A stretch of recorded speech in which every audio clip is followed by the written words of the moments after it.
How did you get impassioned with bone broth? I mean, out of health for sure, out of necessity, right? Has been born not out of having a widget to bring to market, but out of how to save your life in a way. Yeah, absolutely. So I started this kind of company out of really a need. So I have 3 children. I have a 23-year-old, a 20-year-old, and a 16-year-old, 2 boys and a girl. Okay. And my middle son, when he was born, he was perfectly fine, healthy little guy. And when he was 6 months old, he developed his first sinus infection. And so we took him to the doctors. I didn't really know a lot of information back then. And are we filming right now? Oh, perfect. We are going. Okay. We didn't do the clap. We're in it. We didn't do the clap. And ready? Yes. So we took him to... He's subtle. He's got that subtlety. He's like, rolling. Exactly. So took him to the pediatrician. They put him on his first round of antibiotics, and he pretty much stayed on a round of antibiotics for the first 6 years of his life, on and off.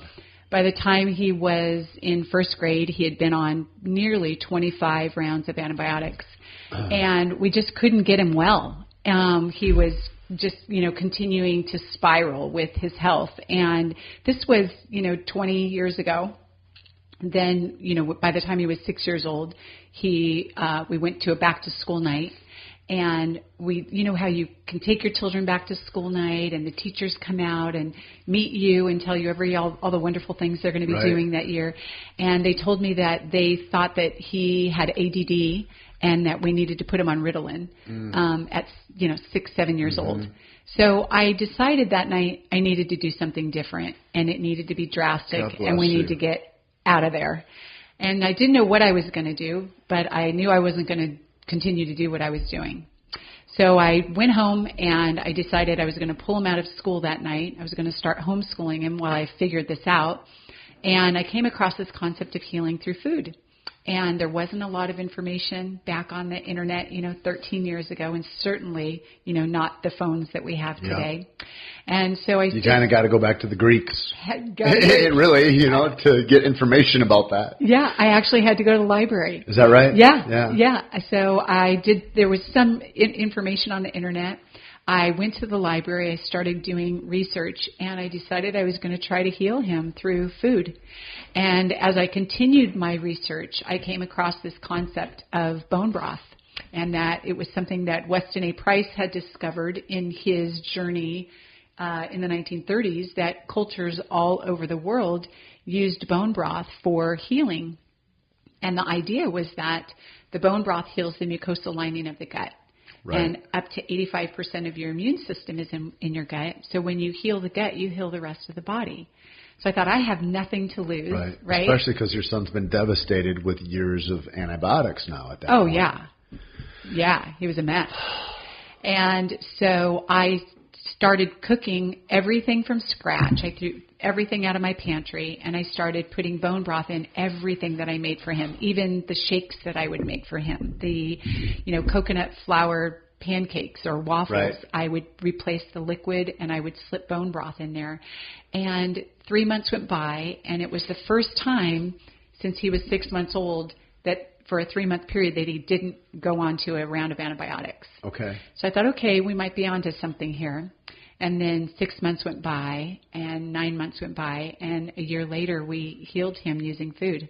What an amazing thing of just crossing your fingers and going, I don't know, we'll just try this, and I'm going to adhere to it. And, I mean, that is a crazy amount of strength, especially when professionals are telling you, no, do it this way. And you're like, that doesn't seem right. Absolutely. Professionals and really my own community, right? So I was with conventionally minded friends, and we were all doing really the same thing back then, which was taking our children to the pediatrician to get well checks, which is really the craziest oxymoron. Right. We take our children to the doctors to get a well check, and really what we're doing is just making them sicker. Mm-hmm. And so a year went by, and I healed him using food, and then I became this passionate, crazy mom and just felt like I needed to tell everybody that there was this other way to do things. Okay. And that's what I did. And so I was the crazy mom in the grocery store that would walk over to other moms and say, you know, don't feed your children the soy formula, and here's why. Beautiful. And so I found myself on the phone daily with families, you know, a couple hours every day. As like a counselor. Yeah, really just out of this passion that I had. Yep. Of teaching them that you can heal things like ear infections and eczema and psoriasis and pink eye and all of these things that you experience with children who are very young with alternative remedies. And so I thought, you know, I need to go back to school and get some degrees in this. I have a passion. So I went back to school and got several certifications. I became a GAPS practitioner. GAPS is an acronym for Gut and Psychology Syndrome. It was written by Dr. Natasha McBride, who healed her son of autism using food. Wow. And so I then opened a nutrition practice, and I worked with people all over the country, teaching them to heal through food. And my biggest challenge in my practice was getting people to make their own bone broth. Right. Yeah. I could see that. I mean, that's a love project that you're in for more than a day. Absolutely. Basically, yeah. That's it. It's a love project. And so that was my biggest challenge. And so I went to my husband. My husband and I have been together for 30 years. He was a chef at one point in his career. On. And so I went to him and I said, will you make bone broth for my clients? And he said, no, I don't have time.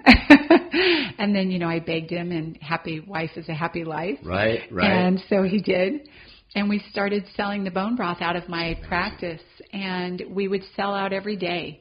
How would you package it? It was frozen, Yep. and we had a little cooler in my practice, and we started shipping FedEx across the country. And that's really how not easy.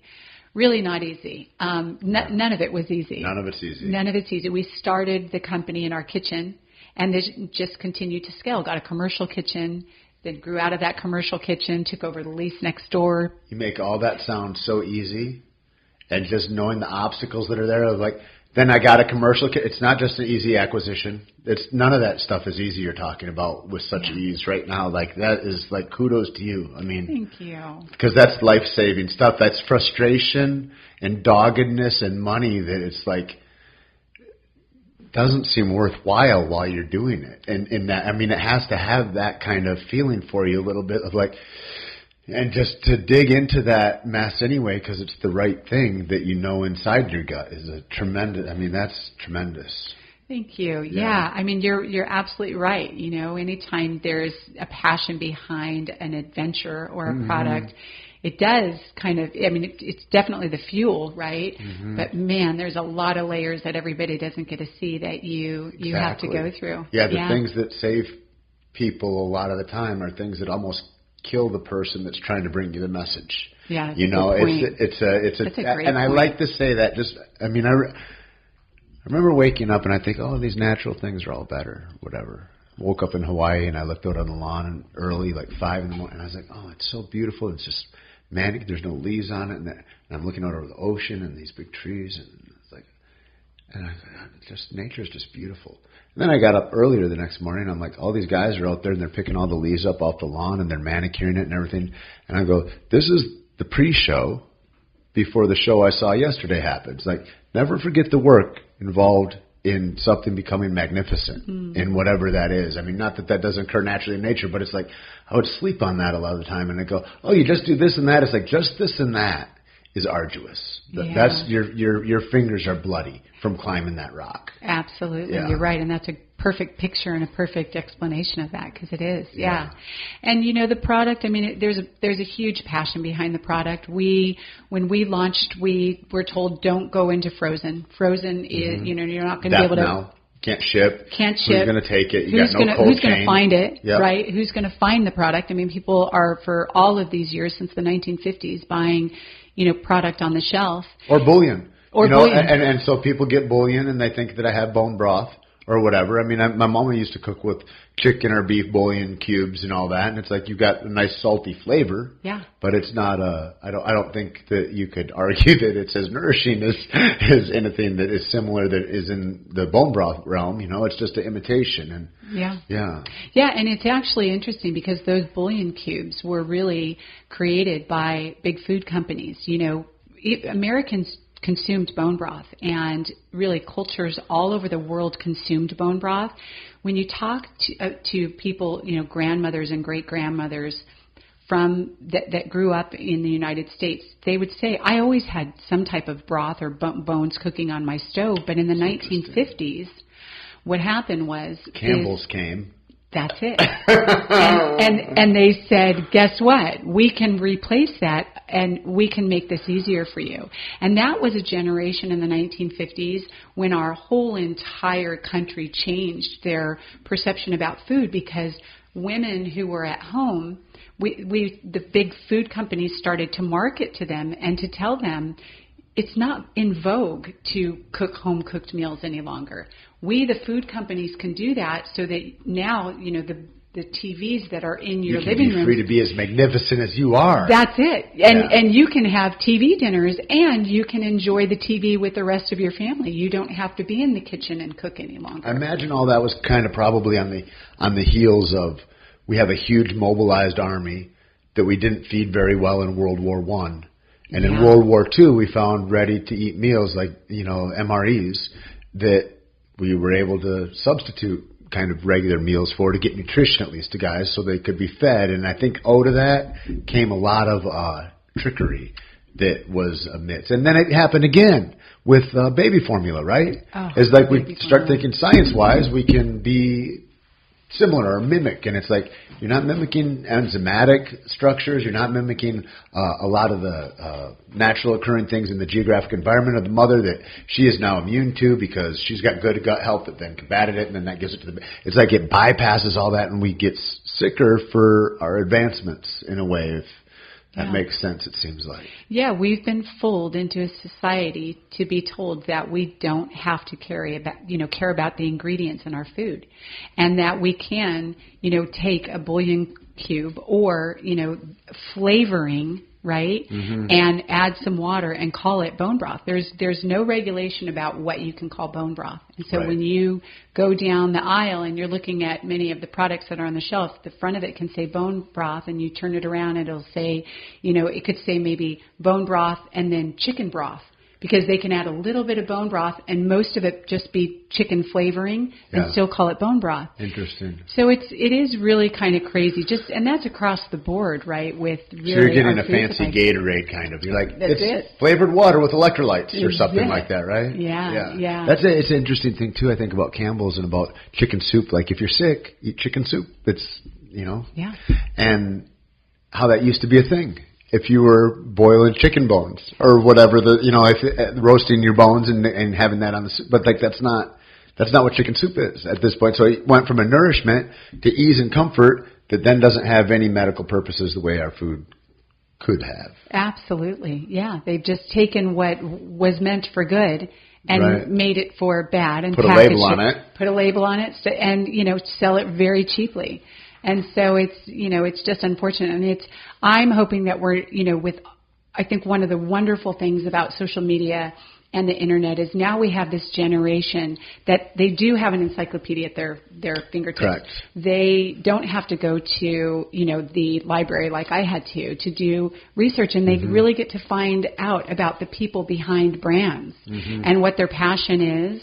And then they can join that community. Yeah. And really it's no longer about these large CPG companies, but it's being a part of a community that you share those same values. And you can trust that brand. I mean, in as much as that, what they're going to, like I can trust, Exxon to do Exxon stuff. They're going to do, and if I'm thinking that they're going to do something different than that, I'm going to be up. That's just wrong. And that whole thing about trusting where your food is from and who produces it. Like when I go to the grocery store after I really got turned on to bone broth, maybe about 5 years ago, got super excited. A chef came in and did a demo at my gym, And it was great. And I was like, this is awesome. And then I saw also it's very time consuming. You know, we would put the bones in the oven and then, and season them a little bit and then walk away. And now we're roasting until tomorrow. See you guys back here at 9. Yeah. And then we go back in and see what the rest of the process is. But inside of that, I started, you know, hunting bone broth. Then I met Alexander Rains, and she turned me on to the different varieties. But then I would go into grocery stores, and I'm looking for this, and I see a can and a jar, and it's just and I think that's not. There's no fats in that. There's no congealing of it. There's none of that. And I was like, can this is fake news, right? That you can't. Can you have this just on the shelf like that? And she's like, not if this is, you know, you're. Err on the side of safety, and it's frozen is what you need. Yeah. And it's more difficult, so people those substitute health for comfort in a way or something like that, right? Yeah. Like ease. Yeah, convenience. Yeah. And I mean, how much more convenient can it be? I mean, we really did all the work for you. Truly. Yeah, and you know, I think the exciting thing about the frozen set is that it's actually the fastest growing area in the grocery store over the last 2 years, and there's been this new resurgence because of brands that are bringing good for you products that are really clean. And if you think about frozen food, I mean, really it's Mother Nature's preservative. Right? You don't have to add anything to make it shelf stable. Mm-hmm. In fact, you know, what they're finding is many of the millennials are shopping for their fruits and vegetables to add to their smoothies in the frozen set because they can maintain a better nutritional value because they're flash frozen. Right. So it is interesting, you know, how kind of we've... And just so listeners know, too, that the reduction in the value of vitamins, minerals in your fruits are depleted. It's a rapid rate. Like as soon as you pick it off the tree, it's like drops 50%, and then it just gets decidingly worse from there as every hour passes. It's not days passing until the nutrition's gone. It's like hours. It's not. Yeah, that fresh frozen is the way that you can preserve that, right? You can bring that to the masses. Yeah, absolutely. How long have you guys been on market? So we've been on the market. We started this in, you know, like I said, my office in 2011, and we really launched, you know, kind of scaled and launched at the end of, I would say, 2015. Okay. And so we are now in about 6,000 stores nationwide in the frozen set. And we will continue to scale and to, you know, kind of increase our distribution. Mm-hmm. And we are continuing to do so and bring out new products. So we started with our bone broth line. We brought out a line of soups, and now we have a keto cup. Super. Yeah. Super. So you've got a bunch of SKUs out now. Yeah, a bunch of SKUs out now. Awesome. Yeah, and you know, I think there's traditional foods that are so important that we miss out on. You know, for instance, bone broth. You know, why behind the bone broth? Is it a trend? You know, what is the deal behind the bone broth? And I think it all really kind of goes back to the gut, which is my passion. That was really how I healed my son. That is really what I practiced, and it was all about the gut. And as I mentioned a little bit, I was a GAPS practitioner, and that stands for Gut and Psychology Syndrome, and it was created by this doctor who knew that she was a neurologist. She knew that her son's brain was a mess because he had autism, but she knew enough about the connection between the gut and brain that if she healed his gut, she'd be able to heal his brain. And that's what she did, and that was her approach. And I think what we've done really with just medicine, especially conventional medicine, is that we have forgotten how crucial the gut is to our overall health. Right. So 85% of your immune system is in your gut. And so if our immune system is our first battle against everything, when you heal the gut, you heal the rest of the body. Well, then there's this whole gut brain that people are talking about nowadays, that your brain isn't like the computation center that we think it is, that it's signaled from really our intestines, which is a crazy idea to think about. But the idea of the misuse of our guts is like I think about that, and I think about taking acidophilus. Everybody wants to fix their gut, so they want to take the thing that is identical to the bacteria in their gut and all that kind of stuff. But I'm thinking that it's a step that doesn't make it. I think it doesn't. My feeling is that you need to eat something that then your gut had a reaction to, that then created an opulent environment for health, right? Something like that. Yeah, absolutely. So, you know, the gut and brain connection is really important. But just as you're saying, like, something needs to happen. When you put food on your tongue. It sends a neurotransmitter to your brain. Your brain then starts creating saliva, right? I mean, if we closed our eyes right now and we started thinking about a lemon, and we did this and we thought about it for the next 10 seconds, we just have saliva in our mouth because we just told our brain something, and our digestion is starting. So we then create this saliva, and then your body starts kicking in hydrochloric acid, betaine hydrochloride, all of that good stomach acid that we all need to be able to digest the food. The pancreas responds by kicking out enzymes, which are going to be able to digest your proteins, your carbohydrates, your sugars. And so it's this beautiful, symphony of digestion. And, what we have forgotten is how core the gut is to health. And your mind-brain connection, your mind-gut connection is really key. So when we're in utero and we're being formed in our mother's womb, there's a piece of tissue, and the piece of tissue breaks off, and one piece of that tissue becomes the gut, and the other becomes the brain. And they're always communicating via something called your enteric nervous system. So they're like twins. It's amazing, and they can route that back. They can reverse engineer and go, this is what happens, and that's a split of the gut and the brain. 100%. That is amazing. And so what happens is now we recognize that we actually have a second brain, and it's our gut. And so when you heal the gut, you heal the brain. So when you're dealing with things like anxiety, depression, ADD, ADHD, dyspraxia, dyslexia, what medical professionals do is we medicate the brain instead of focusing on the gut. Right. Our serotonin and our dopamine, the vast majority of our serotonin and dopamine, which are feel good, like make me get up on a Monday morning and let's take this day on kind of feeling, that's all made in your gut. And yet we're starting our children off on the crap formulas that you talk about, and we're not building that foundation for them. So the gut is where it's at. And one of the things that I love to always share with my audience when I used to teach nutrition is, the perfect example of that is the butterflies that you'll experience in your stomach by what you're thinking. So a lot of people don't like to public speak, and just the thought of public speaking, right when you're walking up on the stage, you'll get a little bit of a flutter in your stomach. That's showing you that connection between the gut and the brain, how closely related they are. It's amazing. I was just thinking, because I saw a bunch of little kids grappling yesterday, right?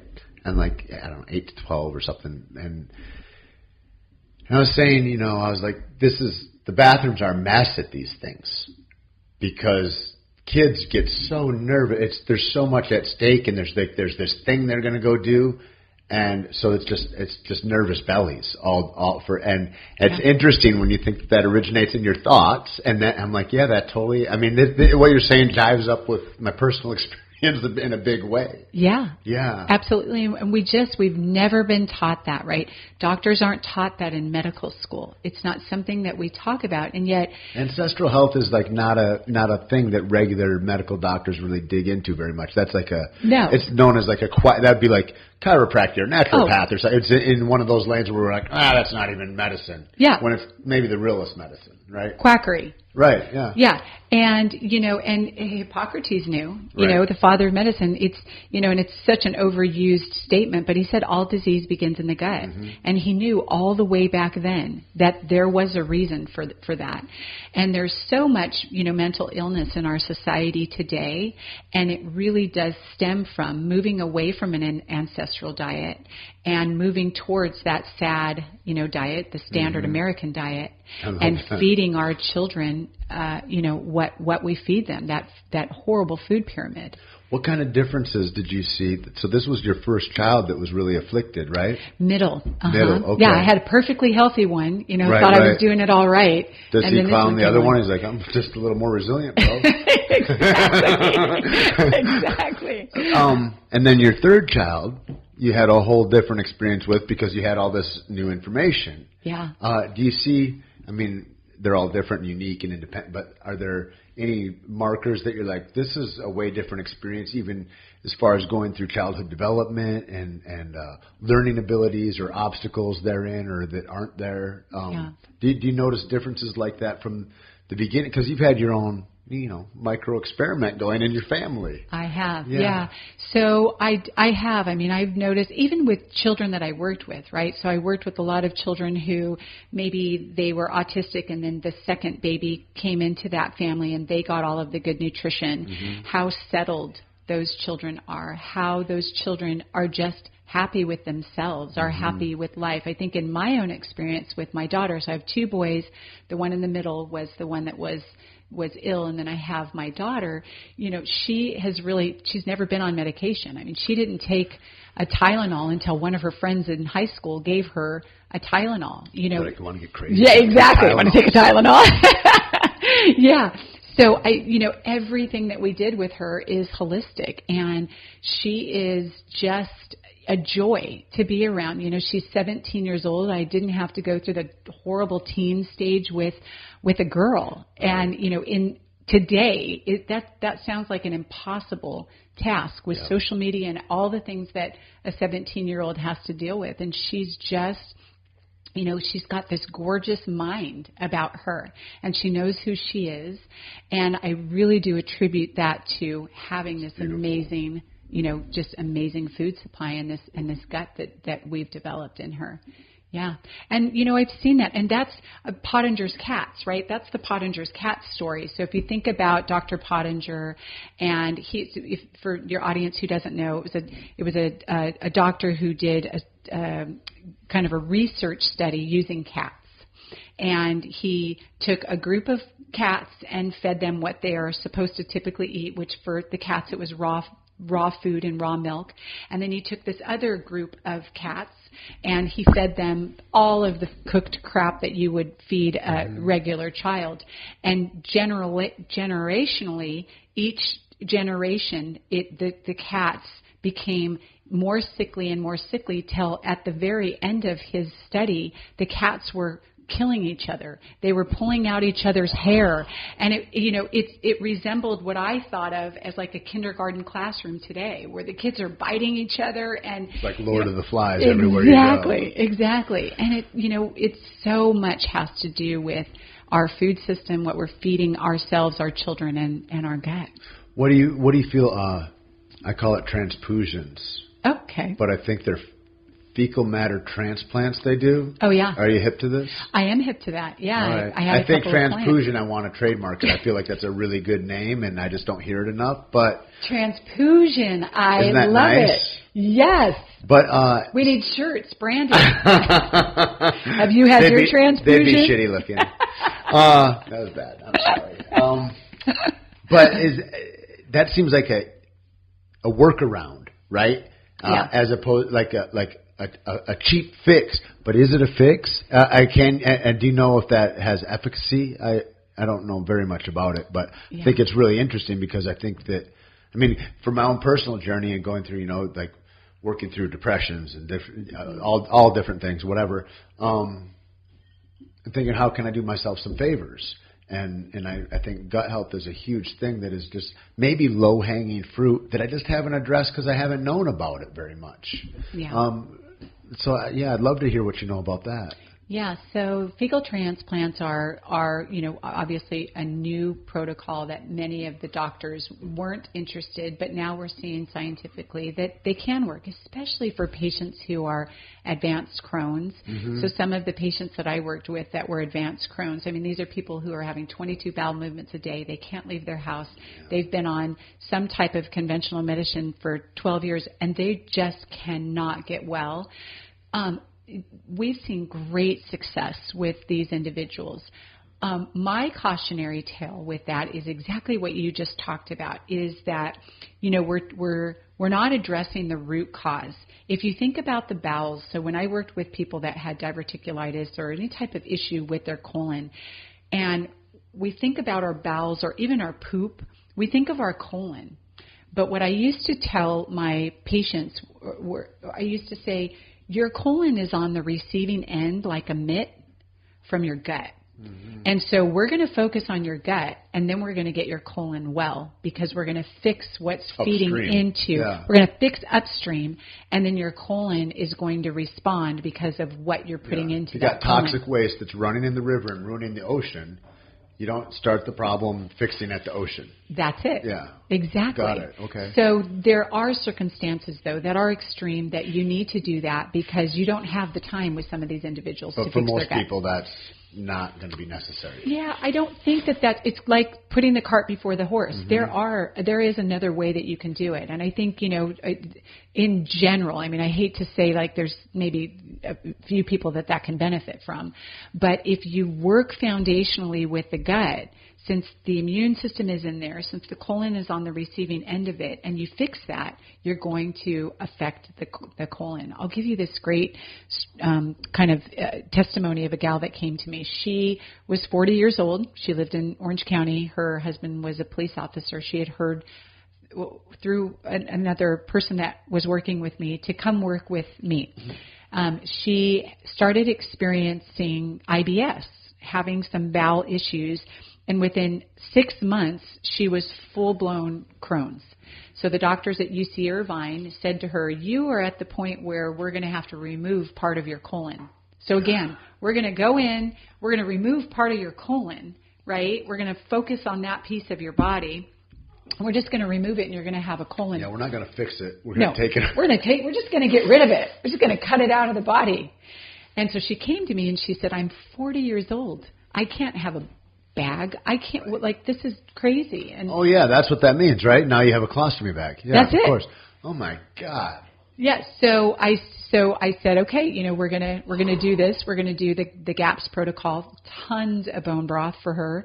No grains, no sugar. I mean, she was going through 3-4 bags a day. She made her own bone broth. Like a gallon and a half. Yeah. Yeah. Yeah. And I mean, in everything. And so we worked her through this protocol, and we focused on the gut, not on her bowels. And we started to see a reversal of symptoms about 8 weeks in. We went from whatever it was, 12 bowel movements to 9 bowel movements to 6. I mean, that's a major change for her. 3 bowel movements. And probably the consistency is changing too, so it's not like a nightmare every time she's in the restroom. Right. It's formed. It's, looks like a great poop. Easy cleanup. Yeah. The whole deal. Exactly. Yeah. And then, a year later, completely healed. So we're not allowed to call it healed. We can say symptom-free, right? I would get in trouble for saying and claiming I healed something. So symptom-free. Went back to her doctors at UC Irvine. They did a colonoscopy, and they told her that her colon was the colon of a teenager. It was perfect. It was in perfect health. And so reversing all of the signs of whatever she was dealing with, avoiding cutting out part of your colon. Unreal. Because you addressed the gut. Yeah. Yeah. What are the best ways that because I imagine it's like everything else that you don't even know if you have issues. If you're, if we're sick and we've always kind of been sick, that's your normal. Yeah. So until you get feeling better, there's not a new normal, right? To dip below. So what would be the first things that people could do? I noticed like when I changed my diet, say, I didn't know I had an issue with gluten at all until later in life I developed acid reflux really badly. And then I met Rob Wolf and et cetera, et cetera. I took some advice and not about that in particular. I was just talking about diet, and I went on a paleo diet and cutting out grains from my diet, in particular wheat, like rice doesn't have an effect on me, but that I can feel anyway. But I stopped that. I didn't take Nexium anymore. This thing that I couldn't drink water before I went to bed. I had to sleep sitting up. It was an awful reflux. And then that just the problem just didn't exist anymore, right? And so if I were to start somewhere, what would be things that I would notice as my gut healed, like better mental clarity, your skin clears up maybe, like psoriasis doesn't have outbreaks as often, things like that? Yeah, absolutely. And where does one start? Yeah. What are all the favors I can do to get on my gut side, So my approach to gut healing was always an approach where we're going to eliminate everything. We're not going to do an elimination diet and start taking things out. we're going to start from the beginning. We're taking everything out, and then we're going to add things back in. So really, it's a 6-week protocol where you are drinking. And by the way, just because I'm a bone broth slinger, it's not the magic pill. Right. It's part of the puzzle, right? And Thank you for saying that. Yeah. I mean, there's a lot of stuff that gets thrown as a panacea, and I'm like, just because your stuff is good doesn't mean other people are bullshit. Or what, it's like there's a lot of truth out there. Yeah, absolutely. It's the things that are going to help heal the gut is what you're looking for. So you're removing all grains, even rice and quinoa initially. Okay. The reason is because grains are very difficult to digest, and we just remove those because we don't want to have to put any burden on the digestive system. And we'd hate to leave it. We'd hate to do all that work to get down the road and leave a question. Oh, well, there was rice or something like that. Let's be clear and clean. Do ourselves favors so it doesn't get muddy down the road, right? Yeah, absolutely. Super clean proteins, vegetables that are really well cooked for the first 6 weeks. Okay. Which most people, it's hard for them to grasp that concept because they feel like it's void of nutrition because they're cooking them so long. Into mush. Almost to mush. Yep. You're not having any crunchy vegetables. Mm-hmm. But I always tell them, we're going to get there. You're going to get all the good nutrition, but this is just this piece of the puzzle. You do not want your digestive system to have to overwork right now. Right. We're giving it a rest. We're trying to heal it. When you're trying to heal and you're sick and you need time to rest in bed, it's kind of the same thing that you're doing for your gut. Okay. You are going to start introducing in some type of fermented product. So let's just say sauerkraut. Okay. But you're not going to add in the kraut. You're only going to add in the juice initially because the kraut is too difficult for you to digest. So we're just going to drink shots of juice, basically. A little bit. And a little bit goes a long way. So I'm talking a half a teaspoon. Okay. So not even half an ounce. It's like, no. Okay. Half a teaspoon with each meal. All right. So lots of broth, lots of cooked vegetables, lots of meat, no grains, absolutely no sugar, not even fruit sugar, and then probiotics. And the probiotics... Are some probiotics better than others? Where should I source them? Yes.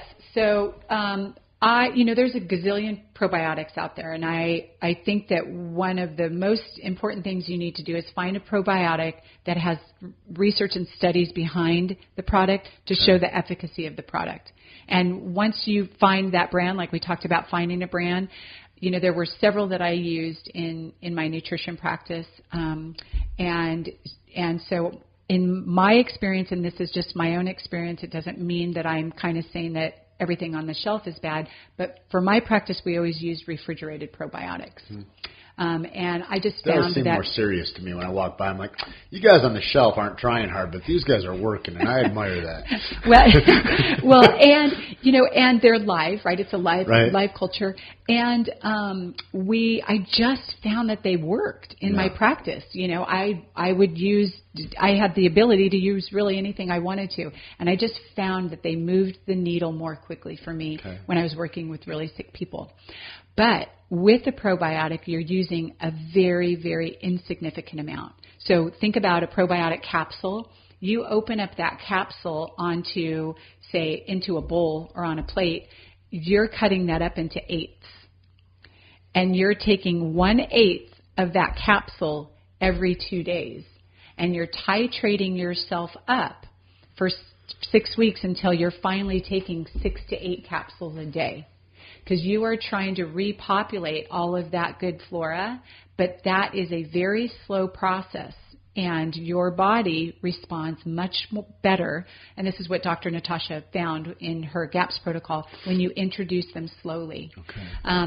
You can have a Herxheimer effect when you add in too many probiotics at one time. Is that where your body emboldens and steadies itself against any new information and just passes it through? Yeah, absolutely. And remember, you're healing the mucosal lining of the gut. Typically, people with gut issues have the tears in the mucosal lining of the gut, and so oftentimes a lot of that's going to waste. And so you want to titrate up. And then you get people that say, I'm trying this diet, whether it's keto, paleo, the GAPS diet, whatever it is, and I just feel like crap. And you look at their supplement protocol, and they're loaded up with supplements in the beginning, and it's, wait, you're in a healing stage. You'll get there to be able to add those things on, but for the first 6 weeks, real easy, simple baby steps. If you confuse the body, it kind of traumatizes it with all that information of the different foods coming in. Is that? Yeah. And so what happens, particularly, say, with bone broth has something called glutamine in it.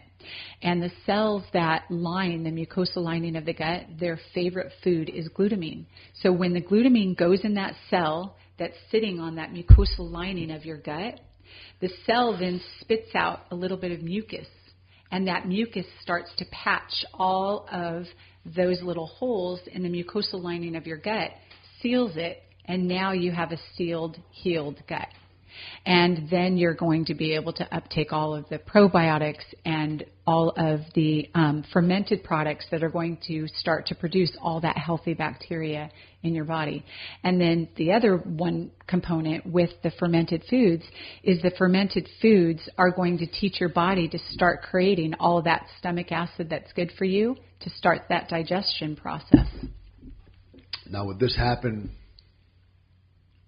naturally over a longer period of time if you just ate, say you simplified it and you only ate meat and bone broth and you didn't take acidophilus or whatever, would your gut eventually reorganize itself to making the appropriate bacteria just to digest those couple of things on a really simple diet like that to the same degree? You know what I mean? Yeah. Is there healing in that, or is it, I mean, and obviously if somebody's really suffering, they need something quicker and the big hammer. But yeah, I was just curious about that. Yeah, it really depends on where you are and how chronic your illness is and how depleted you've been. I think that would absolutely work, and we've seen it in the GAPS protocol. I mean, when you're putting people on a GAPS protocol that have advanced stages of Crohn's, all they're able to tolerate in the beginning stages are the stock and the meat, the broth and the meat. And so they're not introducing in anything other, and even vegetables at that point. And so they have such gut dysbiosis that you have to start slowly with them. Other people who maybe that aren't that advanced, that maybe do have some great populated gut flora, you could do that. Everybody's different, right. And that was always my approach. And really, it's after that 6 weeks of time of healing your gut. And that's for the general person, right? I'm not talking the advanced stages of Crohn's, diverticulitis, celiac disease. They take longer than 6 weeks. But the general person, then you can start adding the things in and seeing how you feel and how your body reacts. It's amazing. Do you think that when you're inside of that, like you reset it, how often do people then trip themselves backwards again, I mean, because we're fraught with being our own enemy a lot of the time. And then is the comeback quicker, or is it harder? Or, I mean, because the body kind of searches for homeostasis and then it makes a stand in a way. What is that like as far as like recurrence, like you're talking about remediating or mitigating or depleting all the signs from Crohn's disease or celiac or something like that? Is there recidivism in that, and is that generally due to the individual getting a little bit loose with what their protocols have been? Yeah, and for the Crohn's patient with the advanced stages of Crohn's, this is a lifetime. This is a lifetime for them. They really aren't going to be that person that can go to In-N-Out, have a burger, have a pizza that night, and get back on their program the next day. They really do have to always maintain the integrity of their gut. My son, I think, is the perfect example of the flip side of that. Right. We healed him, 6 years old. I mean, that was a challenge in and of itself to have this little guy eating this amazing food. And now he's 20. He's 6'2". He's never been back to the doctors since, except for a broken bone. But he kind of phases in and out. And what we have found with him is that he'll get off, the good, clean eating program, and he'll start to see the effects of that now. And he's taken ownership of his own health. Cool, man. Yeah, and he's like, and just actually, it just what happened a young recently. Age to be empowered. Yeah. Yeah, and so recently he said, you know what, I'm eating clean. I'm eating clean for the next 6 weeks, and he did, healed his gut. His skin looks great. He started to break out a little bit on his nose, and he developed this kind of this rash on his face. And he said, what do you think it's from, Mom? And I said, I think it's your gut. I think you're drinking too much beer. Yeah. And so he got really clean, and he said, I feel amazing. So I got switched to mescal, and I said, all right, Mom. Exactly. I said, you're going to have to really find something different. Yeah. That's and cool. So, and I think that's with all of us, right? So I typically eat clean all the time. It's harder to do when I travel. And my effects and how I feel is really, I just feel really crappy. I don't want to feel this way. So I just get right back onto it. But it doesn't mean that I have to go back and heal my gut now. Right. Because I have a healed gut. Right. Yeah. And so you don't have to feel when you do heal your gut that you can never have a cheat day, because the general person will be able to get right back on, unless you're in those advanced stages of diseases, or say you're somebody who's dealing with candida. In which case the consequence is so bad that you don't want to misstep anyway. Right. And those people that were so sick. I had one patient that I worked with Crohn's. She wasn't able to get on an airplane because she was having 12 bowel movements a day. And so she hadn't flown in 3 years. Or your sex life, or you're not dating, you're not doing, your whole life changes. Your whole life changes. And she would walk into a room, and the first thing she would do is, I need to know where the bathroom is. So crazy. And so, what a beautiful thing to set free. Yeah. That's setting somebody free, man. Yeah. Absolutely. Yeah. So, that person will never not want to eat clean because they don't ever want to go back to living that. Yeah. It's interesting, all these people that are like, I don't know, it's a little strict, I don't know if it's for me, or whatever the thing is, and they're like, aren't you restrict? It's like, why are you mad that I'm experiencing optimal health? And there's a big, there's a psychological devastation that happens to people around you when you start to move your markers in a more healthy direction. It's a wild resistance when you start eating better, and they're like, I don't know, the food pyramid says you need 8 to 12 servings of bread a day, or whatever the information is.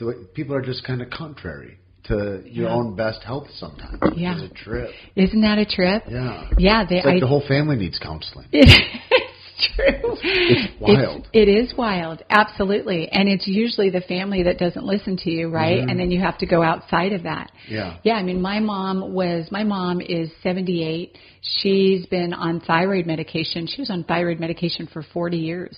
And it wasn't until, I want to say, about 3 years ago that they couldn't get her thyroid under control. She was having signs of Hashimoto's, so swinging either hypo or hyperthyroid, and they couldn't get it under control. And so I said, finally, she was hesitant. I'm her daughter, and she's like, "What do you know?" And of course, it's hard to be a hero in your hometown. Diapers, Yep. Yes, it's hard to be a hero in your own town. And so I said, Mom, we're going to use glandulars. We're going to use glandulars to heal your thyroid. We're going to do some work on your gut. And she's been, medication free for 3 years. She's 78 years old. Amazing. But it took her a long time to come around and think that I didn't jump on some crazy train. This is almost like it's almost like the slow version that seems substantial, like stem cells. It's like almost like you're starting at a base level and recreating the human. The first cells that split are brain and gut, and you're talking about really getting down to causes where it's like we look at causes like Jimmy was mean to me in high school or whatever. It's like that's not a part of your problem today, bro. Right. It's wild. It is wild. And, 1 in 50 children that are being born now have some form of autism. So they're either autistic or they're on the spectrum of being autistic. And what I found, being a GAPS practitioner that worked with so many autistic children, was really oftentimes it was partly, I don't want to put this on the parents, but the parents had some form of gut dysbiosis that they had passed down. And when you think about how important it is to be in utero and to have that healthy gut, and really the whole process of birth where the child goes through the vaginal canal, and that's where they get all of the good probiotics and all of that good bacteria. And then, out they come and they take that first breath, they breathe in all of that probiotics from their mothers, that sets up their immune system. Mm-hmm. Well, guess what? Now the moms are, they're doing lifestyle C-sections because they lifestyle C-sections. It makes it sound. It sounds funny, but there's an evil undertone to that. And by the way, and that's not, listen, if you have to have a C-section, I mean, absolutely. But there are women who want to plan their they lifestyle C-sections. It's very Hollywood. Yeah. And not that you can't rebuild that gut flora, but then we start feeding them formula. Right. And so, now we're setting these children up with their future with gut dysbiosis. Yeah. So the gut is amazing. Yeah, and then everybody points to these other things, the whole vaccine debate, which, impossible to unweave, really. Yeah. And then what strikes me too is that whole thing about not passing through the vaginal canal and the deleterious results that has for a child. I mean, you're coming up. First you're breathing fluids. You're amphibious, for God's sakes, and then you come out and you're like, and now I don't even have all my defenses. And I mean, it's a crazy adjustment. And then you think enzymatically we're not maybe doing them any favors in that way. No, absolutely. And I mean, I'll from my own experience, anytime I have had to go to the hospital in my pregnancies, the first thing they want to do is put an IV of antibiotics in you because they want to make sure that you are sterile and everything else is sterile. So now you're wiping out, everything that clean you are. Slate is better, right? Right, exactly. So it is. Yeah. It's my friend Emily Russick. She just she's a birth fit practitioner, and so. I never saw anybody more conscious about their childbirth. Like she is, I mean, it was really amazing. And she didn't leave the house, I think, for a month or 2 months after the baby was born. She's like, this is a critical bonding period time. And so Michael and I will just be at home. And I think her mother was allowed to come over in that first month, and her sister, but that's it. Wow. And then there's no disturbances, and there's just this really long form kind of bonding. She's like, I'm structuring the base of a human right now, and I would like to take care at that and have some excellence here. And it's really, really impressive. And then the more I started noticing friends and all that, and you look at like what excellent child rearing looks like, and it looks very, very hard.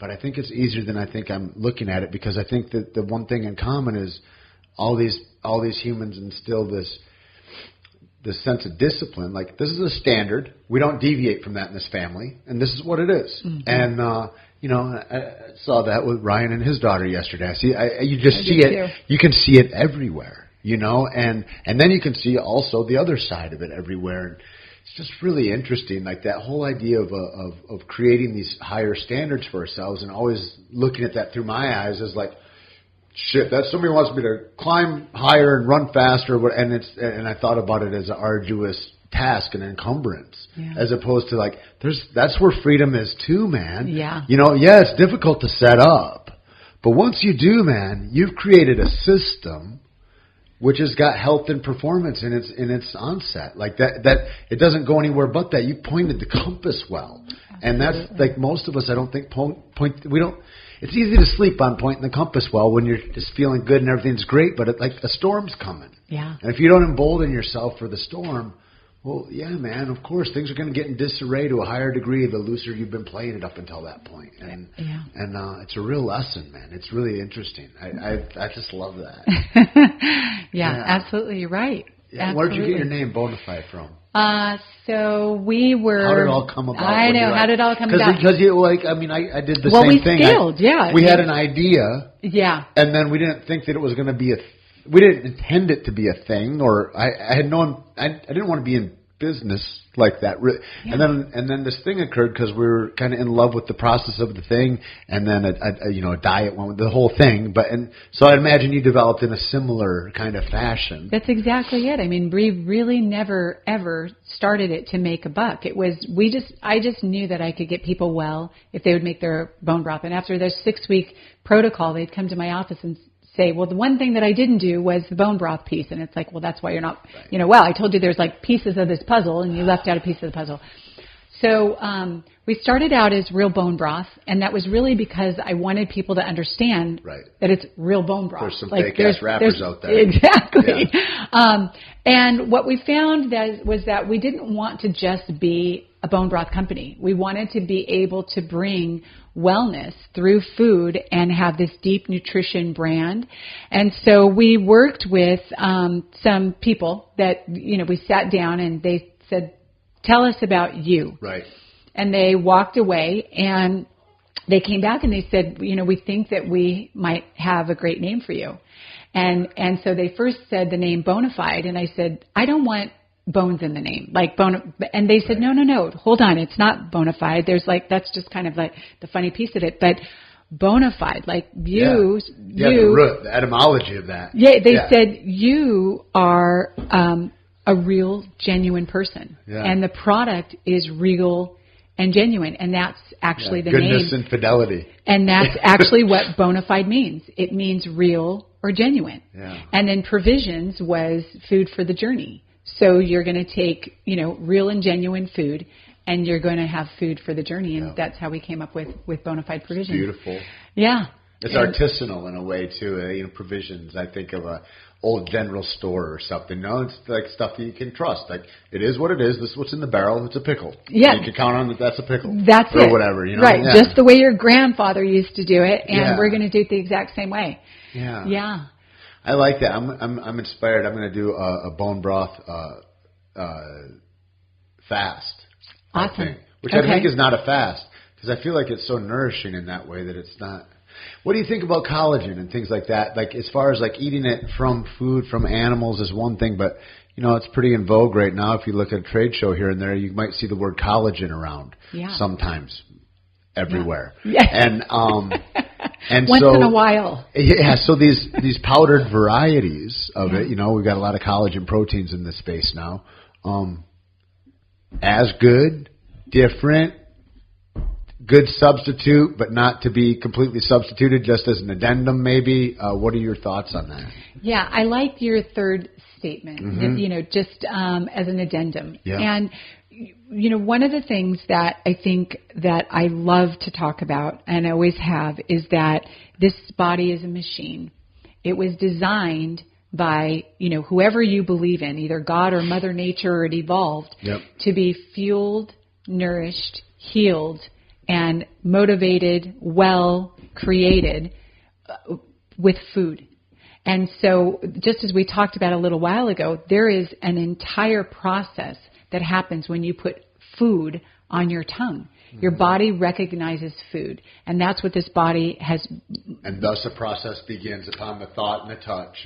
Absolutely. And so, take an orange for an example.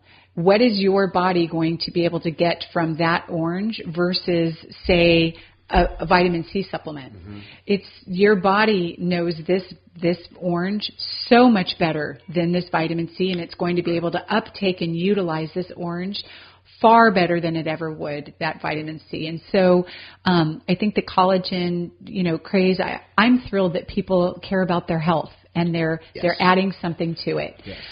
My message is always get your food and your supplements from some type of whole food sourced.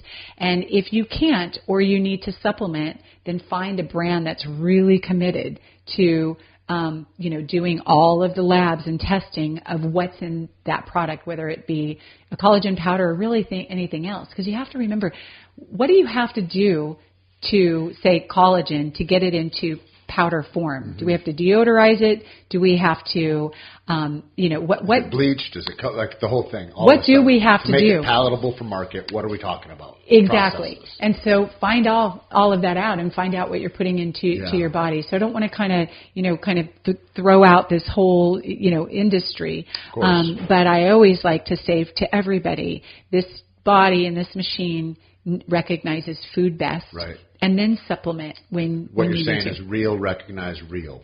That's it. Real recognizes real. Exactly. I feel like that's the biggest thing, because the body, I think I'd always treat it like as a garbage dump, kind of. And I figure whatever I put in, it's going to deal with it, and it'll figure its way out on the way out, or whatever, right? Yeah. And I never really thought, the more processed foods you eat, Tate, your body gets confused because it's confusing. Like if you cook fat too much and it crystallizes, it becomes a different thing. And my body is now confused on what to do with that. And that's the, many variants of ill health come out of that confusion. I'm not optimizing the machine in any kind of way. And a lot of us, I used to think the harder I work, that's my only marker for how well I'm doing, really. And whatever I put in there that makes it go, whatever. Mm-hmm. And it's just so different conversation I'm having today as I grow and learn and see, and I'm really just feel honored to be in this kind of space, where this conversation's happening, like you said, like whether whoever else is in that space,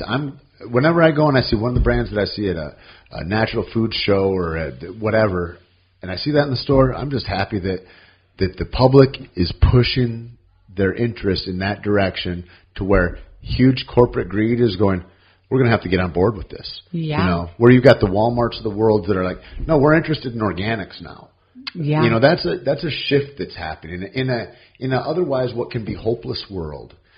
These are the little bastions of light that are lighting a little grassroots fire that is, it'd be foolish to not notice that that's changing. We could be nihilistic about it all, but that's not the whole story at all. The whole story is that people are looking to be nourished, fed, optimized in a way they've never looked to do ever before in human history. No. And we have all the knowledge now, like you say, at our fingertips. We've got a supercomputer with which to distill and discern different information, good from bad.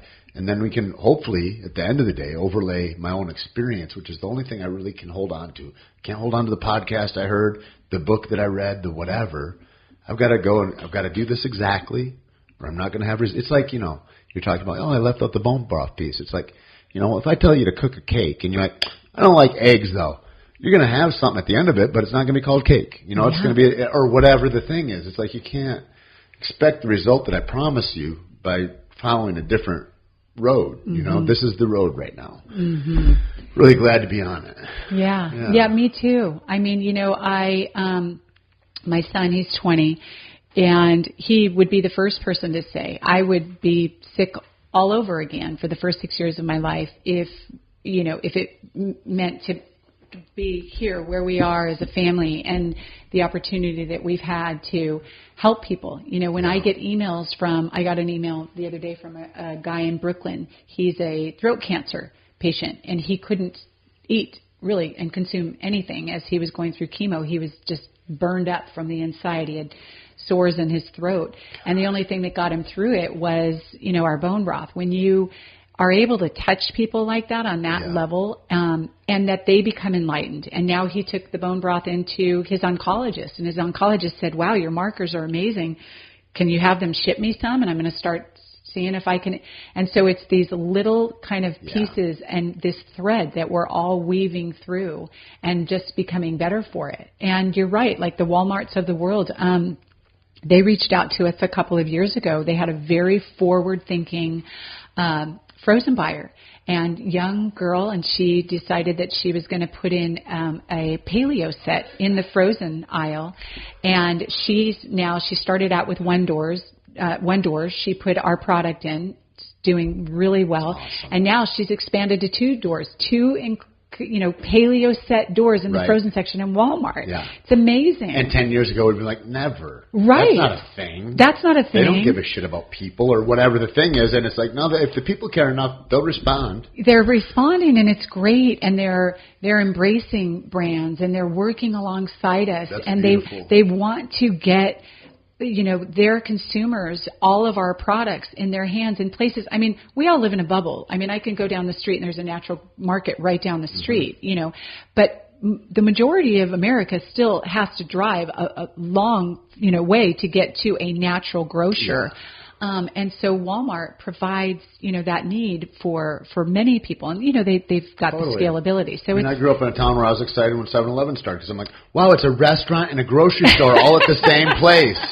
Nachos, hot dogs. In poor communities, it's like that's what that is, kind of, And it's a new world, man. Thankfully. Yeah, and it's fun to be a part of it. And there's a lot of posers in the space, that. And hopefully we get to just continue to fight the good fight and send the right message and learn as we go. Because that's the thing too about in a lot of ways. It's like I had no. the whole thing, they're like, oh, you're an entrepreneur, this or that. Or people say that, and I'm like, reluctantly, maybe I am. I don't know. I mean, maybe. Yeah. But I think the thing is like I've been in a university kind of.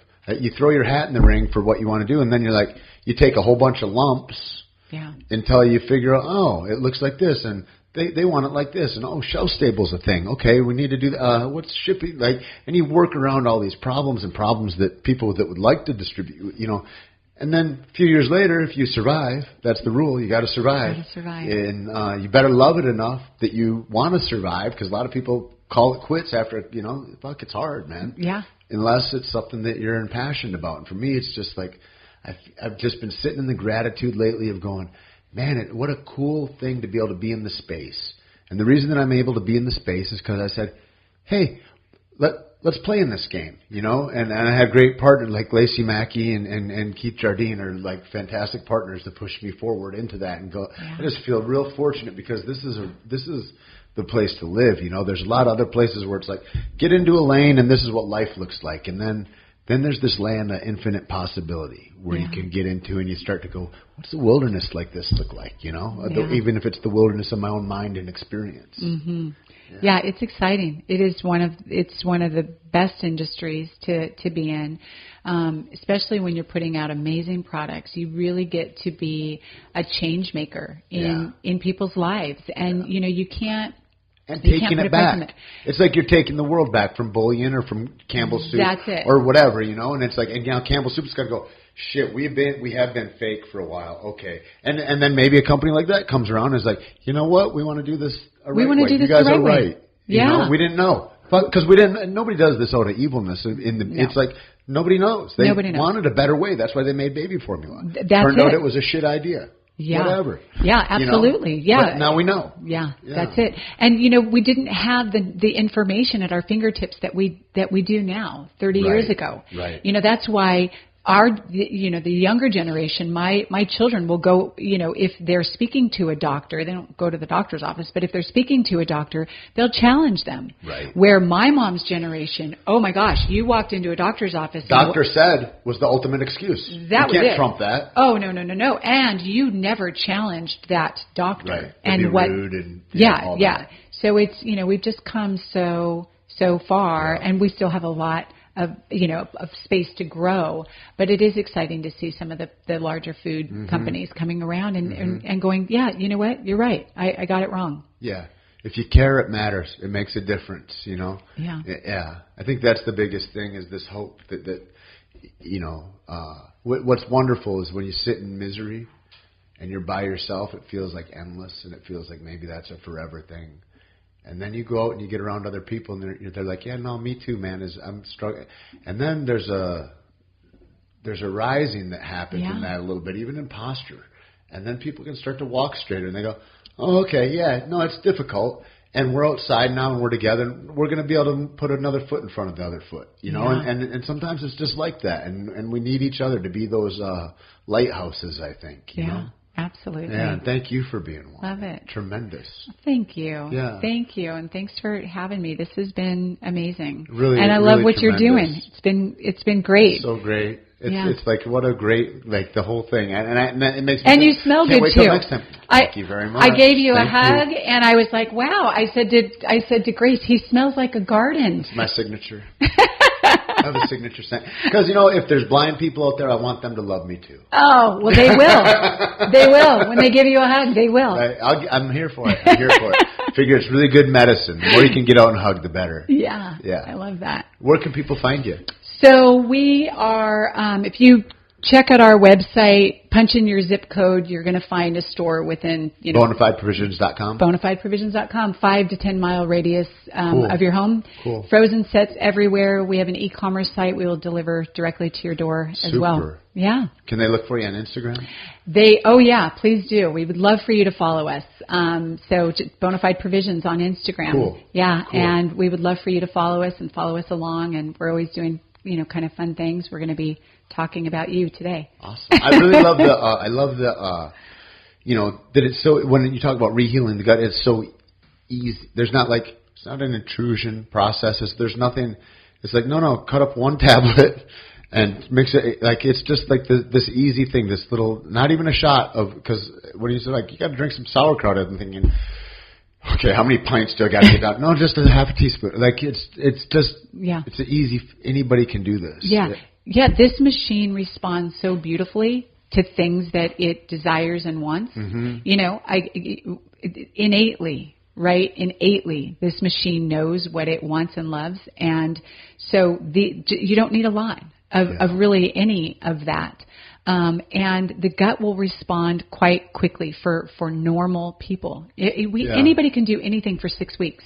Right. You absolutely can. Yeah. And it's tremendous too, I think, to give yourself the chance to do that and think of how, I'd always think of how I've passed 6 weeks before. Or whatever, or other guy, we'd get ready to go to a tournament for a jiu-jitsu tournament or something, and we'd go there for the weekend. Great expense. It's hard. You're young. There's no money. You got to travel across states, whatever. Then I'd come back, and everybody would be like, "What was that like?" And you're like, you've gone and done something. Everybody else sat at home, and I thought, and it just reflected on me. I thought, I've sat at home for 48 hours before. What would my weekend have been? And I was like, I'll never fucking trade a weekend like that again. Yeah. How much TV does a guy need? Exactly. I went and I touched God this weekend. It's like, that's what it, when you go and you push out into the fray, it feels like something different than other people are feeling. Yeah. And that thing about 6 weeks, you can do, how have I spent 6 weeks? Is it not worth my while to dip a toe into that and go, oh, is that the buy-in, 6 weeks of eating delicious things that aren't right? Like, awesome. Okay. Yeah. You can do it. Yeah. Thank you so much. Good. Yeah. Thank you. It's my pleasure. We'll talk again soon. I can't wait. All right.